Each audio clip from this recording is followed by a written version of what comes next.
I read 41 books this year, and I will now be giving them all a brutally honest, spoiler-free review for your viewing pleasure. Hopefully this can help you either find something to read in 2026 or tell you what to steer clear from. I started out the year finishing a series that I started in 2024, which is the Mistborn saga. As with all Brandon Sanderson books, there's a lot of levels, there's a lot of different magic systems, and I really enjoy his worlds so much. That being said, this is my least favorite book of the series so far. It was a lot of wrapping up, tying up loose ends, and I enjoyed that, but I think I enjoyed the first two a little bit more, so I'm gonna give this a 4. The Rachel Incident by Caroline O'Donoghue takes place in Ireland, so that already gives it a leg up in my book just for setting, but it is about a adult woman looking back on a time in her college years where something happened that has kind of had repercussions throughout the rest of her life. It's definitely not a lighthearted book. It deals with some heavy subject matter, but I really enjoyed reading it, and I also was left thinking about it for a long time after reading it, so for that reason I'm giving it a 5. Listen for the Lie is a mystery thriller where it's this woman whose best friend was murdered in high school, and the whole town thinks that she did it, and she has no memory of the event at all, so she thinks maybe it's true. Years have passed, and there is a true crime podcast about it, and they convince her to come on, and she kind of uncovers memories throughout the process. Personally, for these types of books, I prefer something that's a little bit more plot driven. This, we spent so much time in the character's head, going through her emotions and her psychological state, and I just didn't find it that compelling. She wasn't someone that I found myself rooting for that much, so I think I will give it 3 stars. Blue Sisters is about 4 sisters who grew up together, but they have kind of diverged in their paths in life, and unfortunately one of the sisters passes away, so the book kind of deals with the rest of the 3 sisters reuniting, having to face demons and deal with issues in their own relationships. This is a really heavy book. It deals with a lot of different struggles with addiction. Basically it runs the gambit of all the trigger warnings, but I really enjoyed it. I gave it 5 stars. The Nightingale is a Kristin Hannah book, and I've read a couple of her other books and I really liked them. This one is set in World War II France, and it follows 2 sisters. I think I'm on a sister trend here. I don't have any sisters, but it's interesting for me to read about them. These 2 sisters have very different personalities. It's set in World War II, like I said, and one of the sisters feels a really strong responsibility for her country and wants to help in any way that she can. Another one of the sisters has a child, and she is much more of the mindset of like trying to protect her child and her family, and the 2 sisters really struggle to see eye to eye. I really like Kristin Hannah's writing. I think a lot of times she gets criticized for not being like super historically accurate and like embellishing things, but it's historical fiction, so what are you gonna do? I gave it 4 stars. I cried a lot. Next up, I read The Strange to the Dreamer duology, and I was obsessed. I love it so much. I found these books so unique. Strange to the Dreamer is about an orphan who grows up really obsessed with the myth of this lost city, and without giving too much away, it turns out the city is real and he has a chance to go there and help them, and it is so unique. Like I said, I've never read anything like it. I would highly recommend it. I won't say too much more about it, but I gave both of these 5 stars. Sunrise on the Reaping feels like a return to the old school Hunger Games books. I felt like the other prequel, Ballad of Songbirds and Snakes, I found that one felt really, really different than the other Hunger Games books, which makes sense because you're seeing it through the eyes of like the villain of the story, President Snow. But this one is seen through Haymitch's eyes.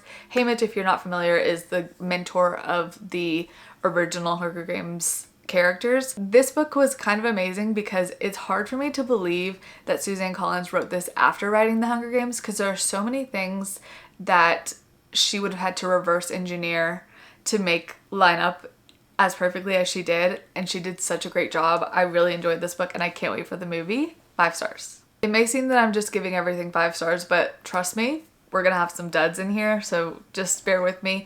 But the next one is not a dud. The next one is Piranesi, and I loved this book. I will not say too much about it because it is something that I feel like I went into blind and I really enjoyed that experience. I'm pretty sure it won the women's fiction book a few years ago, and I would say that is 100% deserved. It was so good, and I thought about it for a really long time after, which to me is a sign of a good book. 5 stars. Okay, we're coming down a little bit to The Life We Buried. This is about a college student who is tasked with writing a biography. He ends up going to a nursing home and interviewing a Vietnam veteran who is also accused of murder. And he agrees to tell the student everything, the whole truth, nothing but the truth, as his like kind of last confession because he is dying from an illness. And throughout the book we learn all about the Vietnam veteran's valor during the war, and the biography writer has a really hard time reconciling that and all of the things that he's being told with the fact that he is a murderer. I like the concept of this book, but I did find the mystery aspect of it a little bit clunky. Like things just were falling into place super easily, and it felt like all of the strife that they had in order to find out the mystery was manufactured. Like there was like a journal that someone wrote that had all the answers to it, but it was in code, and that just felt like, why did we need that? So I gave it 2 stars. Because I liked the idea, but I didn't really like the execution. Our Infinite Fates is another book that I felt like the concept was not met with execution. The concept was really cool. It is about someone that is born throughout history into different lives. It's the same soul within them each time, but they're a different person. And every time before their 18th birthday, they are murdered by someone. And it's someone that they are like bound to and they love, and that person, when they murder them, also dies. In the life that our character is currently living, she has a really great life. She loves her family, and she has a sister who is dying of cancer and needs a bone marrow transplant. And she is a match for the bone marrow transplant, but it has to take place after her 18th birthday, so she kind of has to figure out how to outwit the person that's trying to kill her. I liked the present storyline, but I did find the other storylines quite repetitive, and I was like wanting to just get through them to get back to our main storyline, so I gave it 3 stars. Way of Kings by Brandon Sanderson is the first book in the Stormlight archive, and this is the book that I was told I'm supposed to read after the first section of the Mistborn saga. This is a lot of people's favorite Brandon Sanderson book, and I think it's my brother's favorite as well, but to me it was just a lot of war strategy, and it just wasn't the type of world and the vibe that I really like from Brandon Sanderson. I think it's a good book. I can't fault it. It was just really long and it kind of put me into a reading slump. So I am giving it 4 stars. After that, I really needed an easy read, so I read The Wedding People. And this is about a woman who decides to book a room in her dream hotel because her husband had an affair, and she is booking the room so that she can kill herself. But unbeknownst to her, she books the only room available in a room that has been completely booked out for a wedding, and she ends up really intermixed with the wedding people. I found this book to be entertaining, but I do have a little bit of complicated feelings about, I feel like, first of all, the characters I felt were very unrealistic. They didn't feel like humans to me. And I also did kind of have a little bit of an issue with the premise just because it's such a heavy, important topic that I feel like should be handled with care. And this book is so kind of like fluffy in some ways and then also really dark in other ways. And it was hard for me to kind of reconcile that. So I gave it 3 stars. Commonwealth is by Ann Patchett, and I read Tom Lake last year by Ann Patchett, was obsessed with it, and so it has prompted me to kind of read through her bibliography. I don't know if that's the right word, but read through her books. So Commonwealth has been one of my favorites that I've read of hers. It's about 6 adults whose lives intersected for a summer when they were kids, and there was a tragic event that occurred. And one of the adults ends up turning that story into a movie. And it's kind of a story about who owns stories and how different people can interpret things differently. And I really enjoyed it. I think I will give it 4 stars. How to Solve Your Own Murder is a very lighthearted mystery. And it is about a woman who is so obsessed with the fact that she thinks she's going to be murdered, and lo and behold, she does end up getting murdered, but she leaves her inheritance to whoever can solve her murder. So we follow people trying to do just that. And this really doesn't bear much criticism. Like, it was a fun book, not much to think about. I am gonna give it 3 stars. In order for me to give something 4 or 5 stars, I feel like I both have to think it's a good book and I enjoyed it. 3 stars is like, I enjoyed it, but I wouldn't say it's like a great book.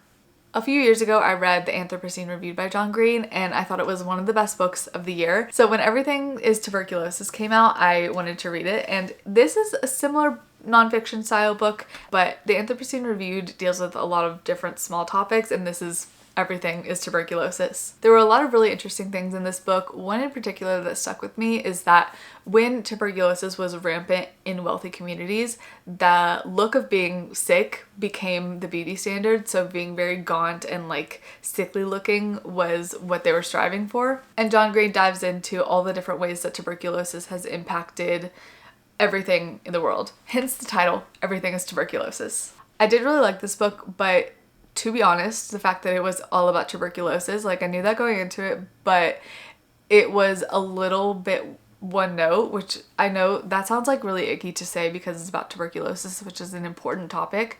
In terms of enjoyment, I would give it like 3 stars, but I do think it is a good book, so I'm going to give it 4 stars. I am a romance hater. I find them to be very, very cringy, except I really like Emily Henry books. So when her new book, Great Big Beautiful Life, came out, I wanted to read it and I really liked it. This book actually veers a little bit more towards lit fic than romance. It is about a writer who is tasked with writing the biography of a Hollywood starlet who has been really reclusive and has taken herself out of the limelight. But the twist is that there's also another writer in competition to be able to write this story. I loved it and I did not want it to end, and I gave it 5 stars. And since I wanted to stay in the Emily Henry universe, I reread Beach Read, which I read a couple years ago, and this is about 2 writers who swap writing styles, and I really, really liked this book. It's so cute and fun. I wouldn't say I liked it as much as Great Big Beautiful Life, so I'm giving it 4 stars. If you're curious, my favorite Emily Henry book is People We Meet on Vacation, and I cannot wait for the movie to come out. It's coming out as of now, like in 12 days, so I'm really, really excited to read it, or to watch it. The next book is Wellness. This is about a middle-aged couple who is just like struggling in their marriage, and it's the first time in their lives that they have felt kind of this disconnect. They met in college and ever since then they were like inseparable. So the guy in the relationship turns to a wellness app to try and like please his wife. And to me, the takeaway is about trying to do quick fixes and put band-aids on things when really you need to be dealing with the root cause of things. I thought this was an interesting book, but I did find that it had kind of a pessimistic outlook and it kind of made me feel pessimistic. I didn't really like the way that it made me feel, and I also found it to be very meandering and wordy. And because I didn't like the feeling that it gave me, I gave it 2 stars. The Women is about a woman who grows up really privileged but is seeking approval from her family, and she thinks that the way to do this is to become a hero. In her house there's like this heroes wall of all of the veterans in her family, and they're all men, but she gets the idea that if she enlists in the war then she can become a hero as well. She's a trained nurse, so she becomes an army nurse, and she's sent to one of the most dangerous stations in Vietnam. And without giving too much away, this also goes into the public sentiment about the war and people's belief that there were not women that were stationed in Vietnam at all. So I found that aspect to be really interesting, and I also really liked the female relationships in the book. However, I do think that the romantic relationships did not need to be there. I felt that they were a bit much and quite unrealistic if you ask me, so I am gonna give this one a 3. The Will of the Many has been compared to a dark academia version of the Hunger Games, and I would say that's kind of accurate, although there are a lot more different levels to it. I actually found it really similar to Red Rising, and if you watched my book review a couple years ago, you'll know that I hated Red Rising. This one I could tolerate. I did like it. I think if you like Red Rising, Hunger Games, Dark Academia, you will really like this book. I thought it was a good book and I enjoyed reading it, but there's a sequel that has come out and I haven't found myself wanting to read it, so I don't know if that will change, but right now I'm like kind of just meh about this book. But I did think it was a good book, so I'm giving it 4 stars. I am a romance hater, but I did want to read something kind of light after The Will of the Many, so I read Just for the Summer by Abby Jimenez, and I thought it was cute. There were certain aspects that you kind of just have to suspend your disbelief about. It's about 2 people who believe that they are the person that everyone dates before they find their final like life partner, and so they agree to date each other, and they have like all these different criteria that they have to meet in order to officially have dated each other, and then they decide that they will break up and then they will find their respective people. It was cute. I enjoyed it. I didn't find it that cringy, which is my main gripe with a lot of romance books, so I gave it 3 stars. Miracle Creek is kind of like a courtroom drama mystery, and it's about an explosion at a miracle submarine, and this is like a pressurized container that is supposed to have medicinal value to it. And it's about the lead up to the explosion, all the different characters. They're very flawed characters, and that's made evident to us, but I still found that the ending was really sad and tragic to me, and I didn't feel satisfied by the resolution of the book. Don't Let Him In by Lisa Jewell. I have read other books by Lisa Jewell that I found really good and very twisty-turny. Like, I did not know what was going to happen. This one was not that. I knew exactly what was happening the whole time, and I find it frustrating as a reader when you know something that the characters don't know, and sometimes it can be done well, but this to me felt very one note, and I was just like, okay, let's get to it. The premise is about a man who is like a serial scam artist and scams women out of money, and I know that this is a scenario that happens to a lot of women, and the author herself said that this has happened to her, so I'm not saying that it's like so obvious everyone should know, but in the context of the book it was obvious, and I also think that it was just like repetitive over and over again, and you knew exactly what was going to happen with each story. So I did not like it. I wouldn't recommend. I found it really long and really arduous to get through. 1 star. The Giver of Stars is set in Depression era Kentucky, and I'm from Kentucky, so I was especially excited to read this book. And it's about kind of a misfit group of outcast women who band together to create a pack horse library and deliver books to people in the mountains of Appalachia who otherwise wouldn't have access to books and education. And they find a lot of meaning and purpose in doing this. And it's basically about choosing to do what you know is the right thing to do even when others don't agree. I really liked it. I found it really immersive. I don't know how historically accurate it is. I should probably like do some research into the pack horse libraries, but I really enjoyed reading it, so I'm giving it a 4. The Tenant by Frida McFadden. I have read several Frida McFadden books, and they're really hit or miss for me. Some of them I find really fun to read because they're so twisty-turny and I don't know what's going to happen. With this one, I thought I knew what was going to happen, and then I didn't, and I do find that fun to read. It's about a couple who lives in a brownstone in New York, and the guy of the couple ends up losing his 6-figure job, and so they need to take in a tenant to be able to afford their rent, and the tenant basically drives the guy crazy, and the girl doesn't really see what the issue is. And it was really fun to read. There were some aspects that I thought were really gross, and I didn't really need that sort of graphic detail about certain things. But it was a fun read, so I'm giving it a 3.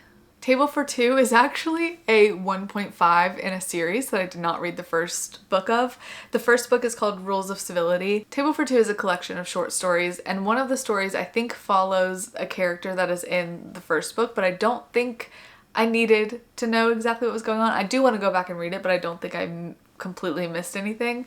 And I found all the stories to be really nice. This is a book that I liked for the vibes. Like there's some plot lines, but they're not super plot driven. It's more about the characters and the vibe. It's set in like the 1930s, and it was just really interesting. I really liked it, and I will be reading the first one, so I'm giving it 4 stars.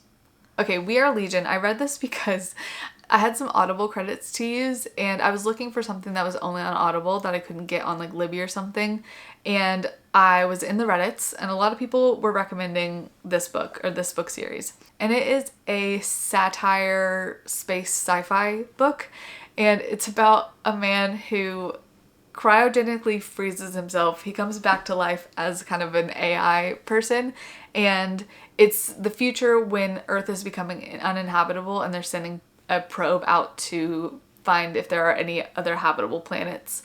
And it is satire, I know that, but I actually really like an earnest space sci-fi, and I think the intention of this was to make some like commentary and also be like funny, and I got the commentary part, but I didn't think it was that funny, and I would have preferred to just read a genuine space sci-fi book, so I didn't really love it. For me, it got a 2. I'm really sorry. I know a lot of people like it, and you might like it if satire is your vibe. Bel Canto is another Ann Patchett book, and this one I just found out today as I was doing research for this that it's a movie, which I haven't seen, so I'll have to give you an update if I watch the movie and let you know how it compares. But this is about a group of prominent figures that are gathered in a unnamed South American country for a birthday at the vice president's mansion, and the party is taken over by terrorists, and it turns into a months-long hostage situation, and it kind of just becomes like a quasi-society within this mansion, and the terrorists and the hostages, it kind of blurs lines and becomes kind of like Stockholm Syndrome situation. I thought it was an interesting book, but it does take place all within the same confines and follows the same people throughout their daily routines, so I found it a little bit monotonous. It would probably be better suited as a movie so the action kind of moves faster. I still love you, Anne, but this was not my favorite. I am giving it 3 stars. Lincoln in the Bardo was recommended to me by Dua Lipa, and the audiobook has a stacked cast. The main narrator is Nick Offerman, and then there's just like a litany of other famous people in the audiobook. So I was like, I'm gonna read the audiobook. That sounds amazing. But the thing is, although this is completely fictional, a lot of it is inspired by true events. So it takes a lot of quotes from historical documents to talk about the setting that this takes place in. And after every quote, there's a citation that is read to you in the audiobook. That's one of those things that I would just read over if I was actually reading it with my eyes. It's also a very surreal book, and I understood the message of it, I think, but a lot of the things that happened in it, I'm like, why is this happening? This is really weird. This is like such a weird book. It's a really weird book. I feel as though Dua Lipa is on another level intellectually than me. Like I said, I understood the book for the most part, but I found it to be a hard read. So for me, it gets 2 stars. Finding Grace, I really can't tell you what it's about because something happens in the first few pages that was so shocking to me that I feel like everyone needs to go in blind and have the experience of being so surprised like I was. There are a lot of aspects of this book that, once again, you kind of just have to suspend your disbelief because there's a lot of things that happen that are very coincidental. But I did really enjoy it. I think it was an interesting read and it makes you think about what you would do in these sort of situations. So I am giving it 4 stars. I Am Legend. I actually never watched the Will Smith movie, but I feel like I should have because I really like that kind of post-apocalyptic zombie vibe. This book was actually written in the 1950s, which I found interesting because I feel like there was a big resurgence of like that sort of zombie vampire thing going on in like the 2010s. So you would expect it to be written of that time, but it was actually, it's kind of like a classic novel.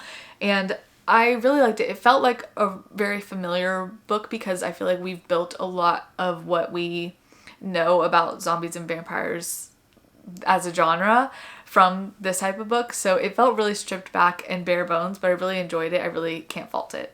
For me, I'm gonna give it 4 stars. Ah, my battery's gonna die. Okay, crisis averted. We've plugged you in. I think I happened upon the next book when I was looking for I Am Legend and I saw this and thought it was interesting, so I thought I'd circle back to it afterwards. This is called Legend. And this is about a prodigy in a military academy whose older brother is an officer in the military and gets murdered on duty, and she is seeking after his killer. This is like one of those classic YA dystopian sort of novels, and I really enjoyed it. I think it's not anything that I think is groundbreaking, but I did really enjoy reading it. I think I'm gonna give it 3 stars. Go as a River is set in 1948 Colorado, and it's about a young woman who falls in love with a Native American boy, and her family really does not approve. And I can't tell you much more than that because something happens like about a third of the way through the book that really changes the trajectory of the book, so I don't want to spoil that, but there are certain aspects of this book that I felt were a little heavy-handed, and like once again you kind of just have to go with it even though you're like this probably wouldn't happen. But I did really enjoy reading it. I think I ended up giving it 4 stars. The 3-Body Problem is a science fiction book, and I really feel like the science was really heavy. Like I felt like a lot of the book was science being explained to me, and the fiction part was a little bit outweighed by the science. And I don't even know how to describe the plot. There's an alien world that somehow someone on Earth is able to contact, and the aliens view Earth as their enemy. So it was all a lot, and I really think it was a good concept, but a lot of science. If you are into science, I think this would be a book for you. For me, I gave it 3 stars. The Crash by Freida McFadden is not one of her most twisty books. This is about a pregnant woman who gets into a crash and is taken in by a couple, and the woman in the couple is really wanting to become a mother, but she's not able to. And I think you might be able to deduce what ensues from that. I didn't really like this book very much, and I gave it 2 stars. Fish in a Tree is a really cute, easy read about a child who grows up with a lot of struggles in school and doesn't really know why, but then they get a new teacher who discovers that they have dyslexia. And like I said, this is really cute and fun. My issue with the book is, and maybe this is a me problem, maybe I was a really underdeveloped 8-year-old, but the children in the book talk and think like 30-year-olds, you know, they have like really complex reasoning skills. It was a cute, easy read, and I gave it 3 stars. The Martian. I loved Project Hail Mary by the same author a few years ago, and I think I remember watching the movie with Matt Damon in it, and so I was like, I'll read this book, I'll probably like it, and I did like it, but I will say it doesn't have the same impact as Project Hail Mary. There's something that happens in Project Hail Mary that if you've read it, you'll know what I'm talking about, is just like so much more interesting. This is more just like survival, and again, I liked it. I'll give it 4 stars, but I would read Project Hail Mary over this if I had the choice. The Second Death of Luck is about a well and a mage, and the well has power, but the mage can use the power, so they have to work together in order to be able to actually use the power. And about 15 years ago, something happened where the source of all of the magic in the world ceased to exist, and so no new wells had been made since about 15 years ago. And the mage and well that we follow are tasked with delivering someone that the society believes will restore the magic to the world. I'm not sure I did an amazing job of describing that, but to be honest, neither did the author. Sometimes I was like, wait, what's going on? But I did really like this book. It was really fun to read, and I also really liked the like ragtag group of characters. I did feel like it kind of ran long because there were certain parts that I was like, it kind of had some false endings where I thought, oh, it's over, and then it just kept going, and I feel like we could have edited out some of those, but overall I really liked it. I would give it 4. Empire of Pain is the book that I really want to talk to you about, okay? I had no idea anything about the Sackler family going into this. This is a nonfiction book about a family dynasty. It follows multiple generations of this family and all of the seeds that they planted that eventually led to the opioid crisis in America. I would really implore you to read this. It is very eye-opening, and it was really, really well researched and backed up. And I feel like it gives you tools to think more critically about the pharmaceutical world. This author has a book out called Say Nothing, which is, I believe, about the Troubles in Ireland, and I will be reading that next. And for me, this book got 5 stars.